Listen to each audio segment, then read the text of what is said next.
Halo guys, Assalamualaikum warahmatullahi wabarakatuh. Kembali lagi bersama saya Bobi Herin.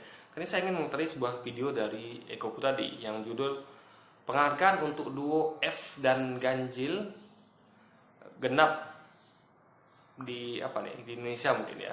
Kita langsung tonton videonya dan habis itu akan kita komentari. Welcome back, Kisana. Menyambut Hari Kemerdekaan Republik Indonesia yang ke-75, pemerintah Indonesia akan memberikan tanda jasa kepada beberapa orang yang dianggap telah berjasa bagi nusa dan bangsa. Nama Fadlizon dan Fahri Hamzah terdaftar sebagai penerima tanda jasa Bintang Mahaputra tahun ini. Tanda jasa itu, menurut Menko Polhukam Mahfud MD, biasanya memang diberikan kepada para mantan pimpinan lembaga tinggi negara yang sudah berakhir masa jabatannya. Dengan demikian, Kisanak, pemberian Bintang Mahaputra kepada duo F tersebut, menurut Mahfud, hanya melanjutkan sesuatu yang sejak dulu sudah menjadi kebiasaan setiap tahunnya. Hal ini disebabkan karena dua karakter itu pernah duduk sebagai wakil pimpinan DPR periode lalu. Kisanak yang budiman menanggapi pemberian Bintang Mahaputra dari pemerintah kepada duo F, ada pendapat dari seorang pengamat. Pengamat ini tidak mau disebutkan namanya, tapi hanya mau disebutkan usia dan ciri-cirinya saja. Ciri pengamat tersebut tertera sebagai berikut. Ia lelaki lajang, usia 38. Ini Eko ini membaca teks guys ya. Di tiap videonya tuh dia selalu membaca teks gitu kan. Beda dengan saya loh. Saya langsung mengkomentari apa yang diomongin orang gitu kan. Kalau dia Eko dan teman-temannya kebanyakan baca teks itu sebenarnya kenapa dia ngomongnya lancar dan kenapa dia ngomongnya tuh ya tinggal baca teks gitu kan. Jadi semua orang juga bisa kalau cuma baca teks gitu. Oke, saya kan memang betul-betul kenapa bagi anda yang selalu mengatakan saya gagap segala macam. Ya inilah saya. Saya tuh bikin video tuh konten tuh tanpa konsep, tanpa baca teks. Yang saya tuangkan adalah semua murni dari isi kepala saya guys. Apa yang ada di kepala saya itu yang saya tumpahkan gitu. Tahun, tinggi 170 cm, karyawan swasta, berkulit sawo matang, humoris, hobi traveling, pekerja keras dan penyayang, juga memiliki SIM C. Ia mencari pasangan hidup perempuan setia, berwajah cantik, guru atau dosen, berkulit bersih, humoris, bisa masak dan pengertian. Jika berminat, lanjut ta'aruf. Demikian ciri-ciri pengamat tersebut. Pengamat yang ciri-cirinya tersebut di atas ini berpendapat bahwa sebetulnya Fahri dan Fadli punya jasa besar pada Indonesia. Ini nggak nyambung loh guys. Jadi fotonya itu kan wanita yang buka aurat. Lalu disambung dengan kata ta'aruf. Ini nggak nyambung gitu loh. Ta'aruf adalah kata yang mulia dalam Islam ya. Orang-orang muslim yang taat pada agama Islam pasti akan melakukan ta'aruf ya. Ta'aruf itu tentu dengan cara yang baik. Cara ta'aruf adalah misalnya saya akan menikahi seorang wanita ya. Saya akan mencari pasangan nih. Di ta'aruf itu hanya dilakukan ketika kita serius untuk menikah ya. Bukan untuk main-main, bukan untuk pacaran atau apapun itu, tapi serius untuk nikah. Saya akan melakukan ta'aruf dengan cara saya berkunjung rumahnya dan saya tentu dengan baik-baik. Di rumahnya harus ada orang tuanya atau minimal muridnya. Nggak bisa berduaan tanpa murid, nggak bisa guys. Nah di situ kita ngobrol dengan baik, kita mengenal dia, bukan hanya dia tapi juga keluarganya gitu. Kita memang betul-betul dan dia itu harus tutup aurat ya. Ingat di rumahnya itu meskipun itu rumah dia, karena kita sudah masuk rumah dia, berarti dia harus tutup aurat. Jadi kalau dia cuma dengan keluarganya muhrim aja oke. Tapi kan kita bukan muhrimnya, dia wajib tutup aurat. Kita berbincang dengan dia memakai tutup aurat gitu. Nah di situ baik sekali. Jadi nggak nyambung dengan foto tadi yang tidak memakai tidak tutup aurat guys. Jadi konten ini dia melawak tapi nggak lawak gitu guys ya. Nggak nyambung gitu. Sesuatu yang tidak nyambung itu disampaikan di video-video dia ya. Itu nggak nyambung sekali. Wanita yang tidak menutup hijab dengan ta'aruf itu kata-kata ya. Ta'aruf itu mulia, suci, baik disandingkan dengan foto wanita yang buka aurat. Ini konten ini dia nggak nyambung istilahnya guys, nggak cocok dengan dengan kata-kata dengan foto yang tadi gitu. Saat ini, menurut beliau, jasa terbesarnya adalah peran Fahri dan Fadli yang akhirnya membuat pasangan Prabowo Sandi kalah dalam dua. Ini nggak nyambung lagi gitu kan. Gini, yang saya tahu dari Fadlizon dan Fahri Hamzah ini mereka sangat sangat tajam mengkritik, sangat keras, sangat berani. Itu kita perlu acungi jempol. Di saat yang lain itu semuanya itu mingkem atau ibaratnya mereka tuh ya hanya manggut-manggut saja, nurut, mangut gitu kan. Mereka tidak. Mereka punya prinsip. Itu saya suka dari keduanya gitu. Jadi nggak ada hubungan sama Prabowo Sandi kalah dalam Pilpres. Karena Pilpres sendiri itu kemarin penuh kecurangan. Banyak hal yang kita kecurigai, banyak masalah di situ ya. Pasangan Fajar, kampanye kampanye hitam, kampanye uang, belum lagi kotak dari kardus gitu kan. Kematian KPPS berapa 12 orang lebih, jadi banyak kekacauan pemilu kemarin sehingga saya sendiri jujur dalam hati saya pendalam saya nggak percaya kalau Prabowo Sandi yang kalah. Saya yakini mereka sebenarnya menang, tapi mereka dikalahkan oleh kecurangan. Itu keyakinan saya dan juga banyak orang lain itu meyakini hal itu gitu. Pilpres yang lalu. Pada Pilpres 2014 misalnya, akibat statement Fahri di sebuah stasiun televisi yang mengatakan perayaan Hari Santri sebagai sinting membuat suara untuk Pak Jokowi meningkat pesat, khususnya dari kalangan santri. Itulah yang pada akhirnya membawa Jokowi terpilih sebagai Presiden Indonesia untuk periode pertama pada 2014 lalu. Sementara pada Pilpres 2019, Yang 2014 ini saya nggak mengikuti guys ya. Jadi mohon maaf kalau saya tidak menangkap maksud Eko ketika mengatakan Fahri Hamzah mengatakan itu statistik atau apa. Tadi saya nggak menangkap karena saya baru ya Pilpres akhir ini ya saya mengikuti perkembangan gitu guys. mereka dalam kekalahan Prabowo juga sangat kentara. Kampanye-kampanye yang mengandalkan nyinyiran berhasil membuat rakyat muak dan akhirnya memutuskan untuk memilih Jokowi. Salah. Di lapangan justru kebanyakan rakyat itu muak melihat pemerintah sekarang. Anda lihat kondisi ekonomi kita seperti ini. Maka masyarakat kalau masyarakat nggak muak, mereka nggak bakal turun demo. Ingat, masyarakat turun demo karena mereka muak melihat pemerintahan ini. Jadi jangan terbalik faktanya ya. Justru kalau masyarakat itu tidak muak, mereka tidak akan demo sebesar itu, tidak akan demo berkali-kali. Jadi semakin sering demo terjadi di suatu negeri pada suatu pemerintahan, semakin banyak masanya, ya, semakin sering frekuensinya, dan memang kondisi fakta memang begitu, itu berarti mereka sudah muak dengan pemerintahannya. Jadi faktanya sekali lagi ya, yang terjadi adalah bukan muak melihat Prabowo Sandi, tapi muak melihat pemerintahan yang begini. Maka dukungan pada Prabowo Sandi itu luar biasa besar. Setiap mereka kampanye mana-mana itu selalu penuh dan ramai. Tapi memang ya, karena menurut saya kami juga kecurangan ini sangat luar biasa guys, sangat masif, terstruktur dan sistematis. Akhirnya Prabowo Sandi kalah karena kecurangan. Itu kepercayaan bagi sebagian banyak orang gitu. Jadi sekali lagi faktanya jangan bolak-balik ya Prabowo Sandi tidak ada implikasi efek terhadap hancuran negeri ini. Ya. Terpuruknya negeri ini adalah berkat pemerintahan yang Anda pilih kemarin ya, yang itu hasil dari kecurangan ya. Karena yang kami percaya seperti itu gitu kan, meskipun mungkin yang menang adalah sebaliknya gitu kan, tapi kami percaya itu memang pemilu yang penuh dengan kecurangan. Bukan kami aja, semua orang banyak percaya itu memang adalah pemilu yang penuh dengan kecurangan. Mulai dari kotak kardusnya saja dari gembok, dari gemboknya dari kardus gitu gemboknya aja kok yang digembok itu kardus itu kan nggak masuk akal guys. Sampai kepada proses akhirnya itu banyak sekali keanehan dan kecurangan. Amin. Karena jasa itu juga Indonesia sekali lagi diselamatkan dari resiko kegagalan. Kisanak yang budiman.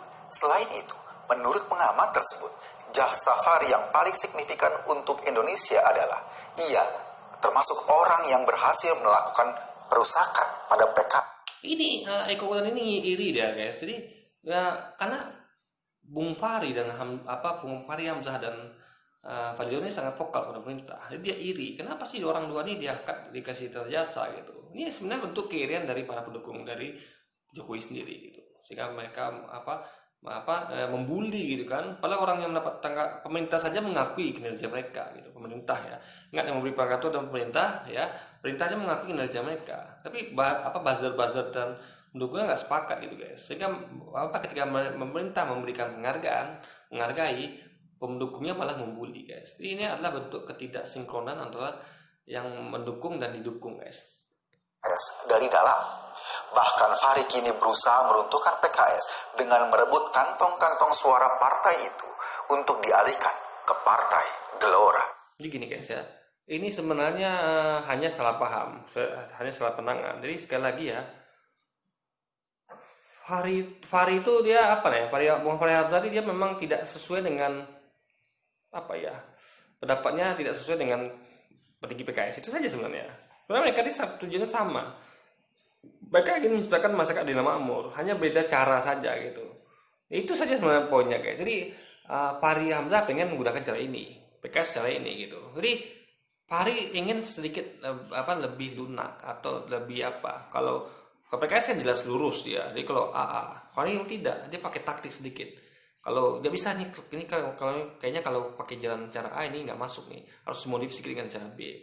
Jadi Fahri ini orangnya lebih bersiasat dan lebih dia tuh bermain dalam artian bermain cantik, bermain apa ya?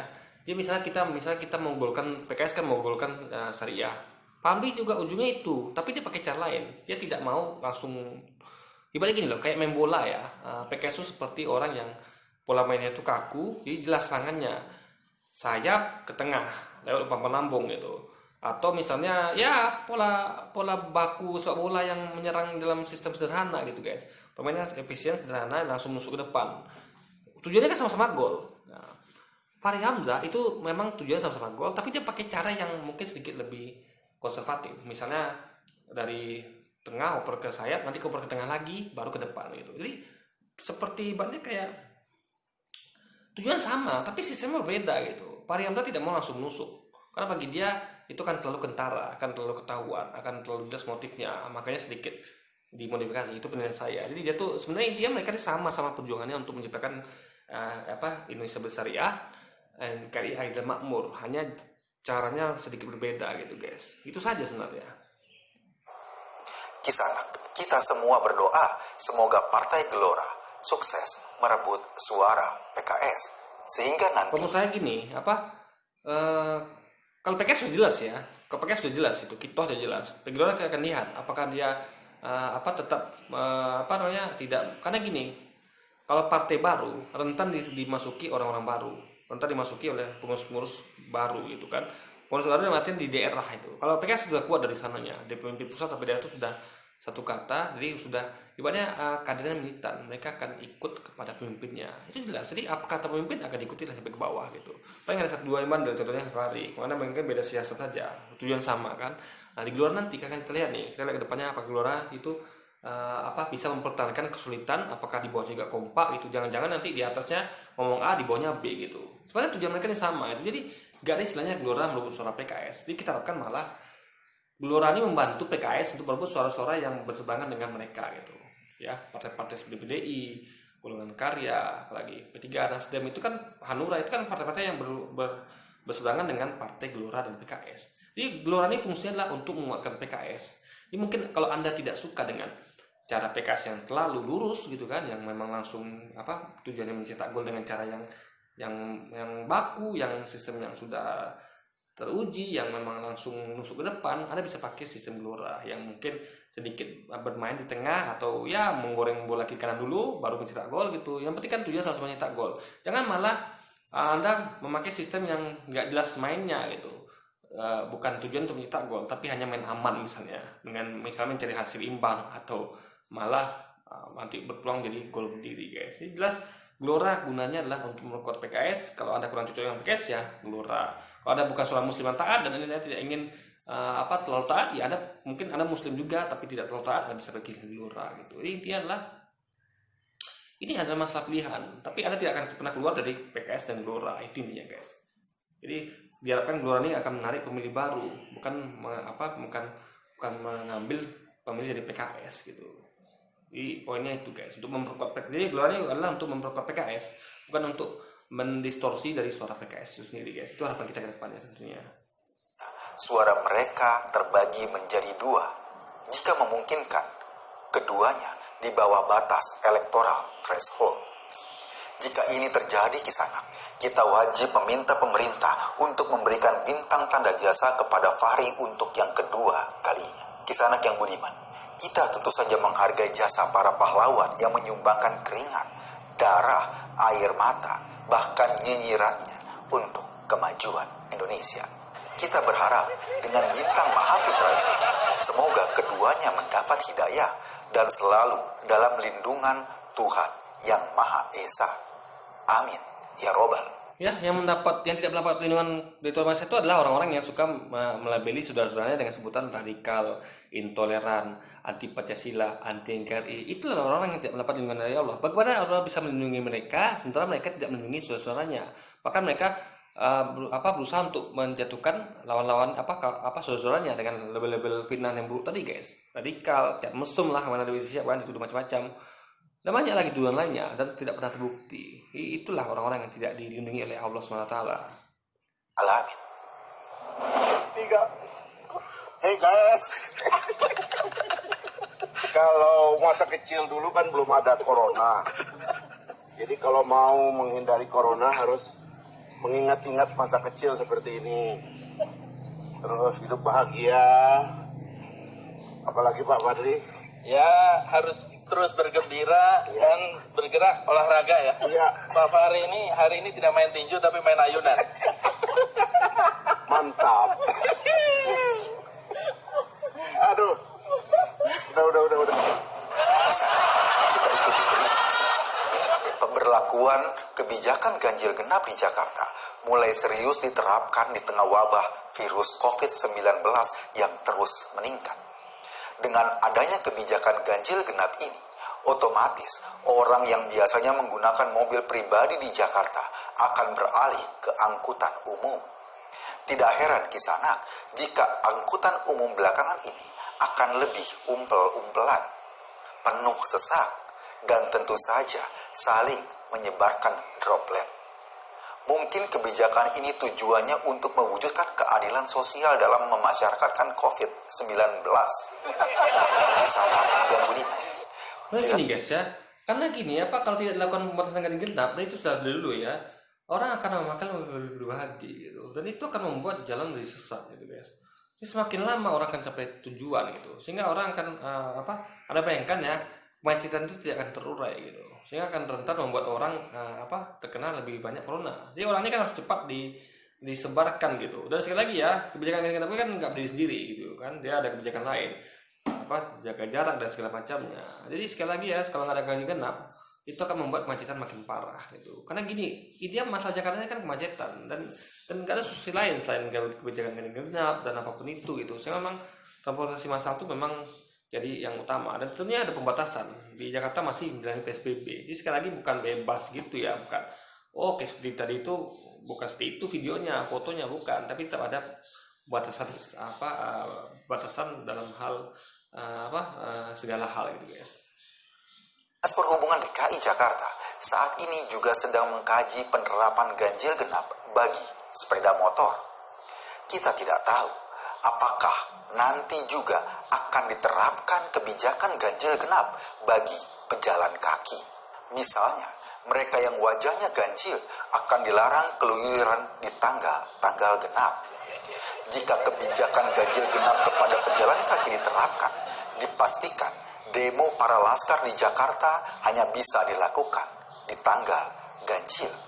Anda sudah tahu kenapa sebabnya. Ini nggak nyambung loh guys. Ini hanya untuk umur aja. Jadi Eko ini dia bikin video itu memang nggak pernah serius itu, sehingga dia pasti hasilnya akan ngaco ngawur. Karena memang konsepnya nggak serius. Jadi kalau Anda buat sesuatu tidak serius, ya akan jadi ngaco gitu. Mulai dari konsepnya, mulai dari poin yang mau dicapai, semua itu tidak ada logis-logisnya. Jadi semua itu adalah argumentasinya itu hanya mengarah kepada ketujuan, tidak pernah serius dan tidak pernah berdasarkan fakta, tapi yang berdasarkan dari humor dan kelucuan dan ketidakseriusan guys.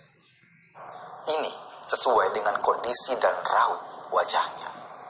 Untung saja Kisanak tidak ada kebijakan ganjil genap untuk diterapkan kepada gubernur. Dengan demikian, Gubernur Jakarta tetap akan berfungsi sebagai gubernur meski di tanggal genap. Kita ikuti berita ketiga yang datang dari Solo.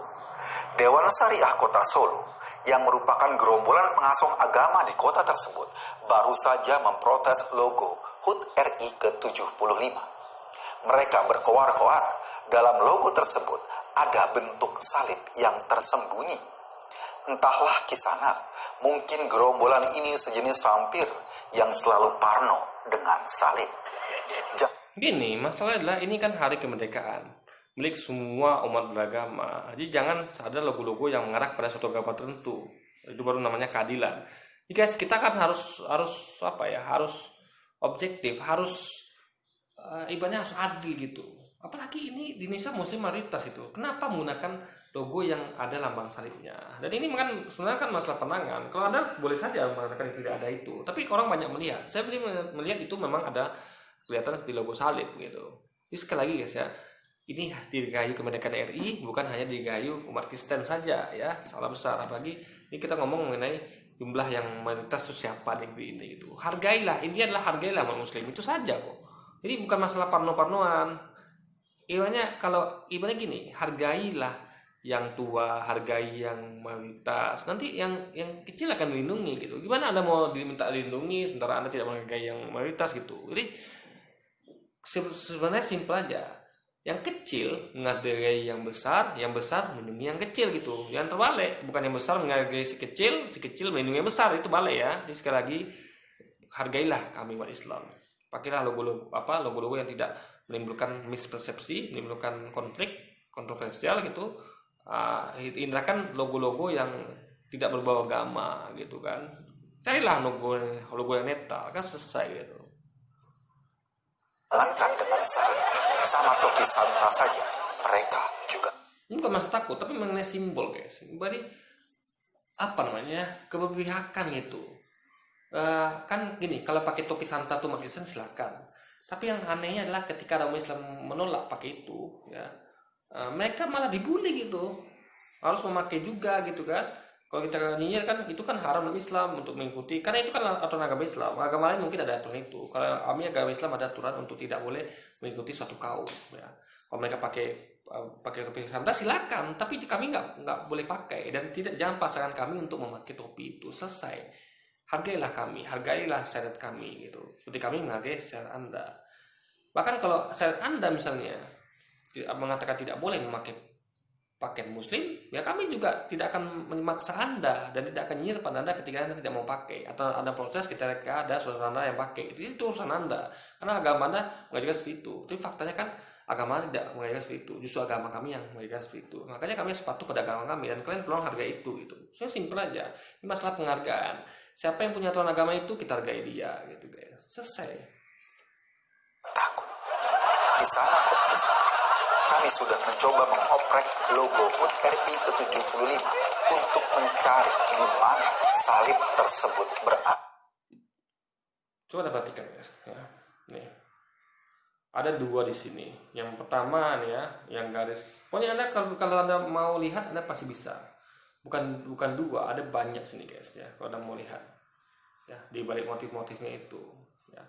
Intinya adalah hindarilah apa yang apa nggak ada logo lain gitu.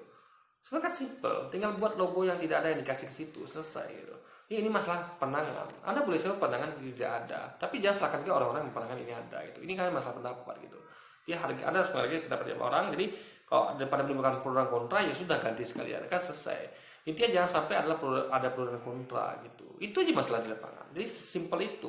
Bukan malah kita meneruskan pro kontra, lebih baik kita hentikan pro kontra ini, ganti logonya, selesai. Daripada ada teruskan sehingga kan terus ada pro dan kontra terus. Kita negeri ini mau damai atau mau terpecah belah. Kalau Anda mau negeri damai, ganti. Kalau Anda mau negeri terpecah belah, ya tetap pertahankan. Sehingga akan terus akan jadi pro dan kontra. Sama kayak kata-kata Anda yang melabeli kelompok lain dengan sebutan radikal, teroris, intoleran, itu akan membuat pro dan kontra, dan itu yang memecah belah kita. Kalau Anda tidak mau itu terjadi, hentikan penyebutan kepada suatu kelompok itu adalah radikal, teroris, intoleran, anti Pancasila, anti KRI. Hentikan itu semua. Maka kita akan damai dan tidak akan ada, dijamin tidak akan ada pro kontra, dan kita akan hidup tidak berpecah belah.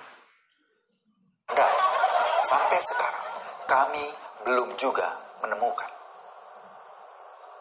Demikian berita ini kami sampaikan. Anda sedang berada di channel. Oke guys, jadi mungkin sekian dulu video kita kali ini. Sampai jumpa lagi di video-video selanjutnya. Wassalamualaikum warahmatullahi wabarakatuh.